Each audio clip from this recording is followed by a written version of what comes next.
Hello! In this video I will show you how to install ChatGPT widget on Realme P1.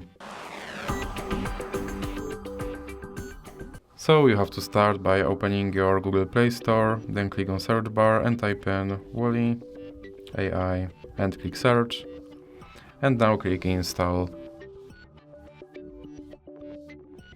Now you can click open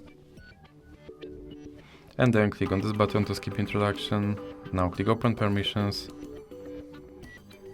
and then select AI assistant. Now click here to allow this app to display over other apps, and then you can go back and go back again. Then click start, and as you can see right here there is my ChatGPT widget, and I can open him and I can tell him to do something.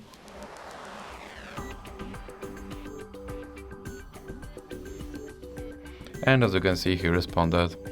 And if you want to remove him from your screen, simply drag him into the X icon in the middle. So that's it for this video. If you liked it, please remember to leave a like and subscribe.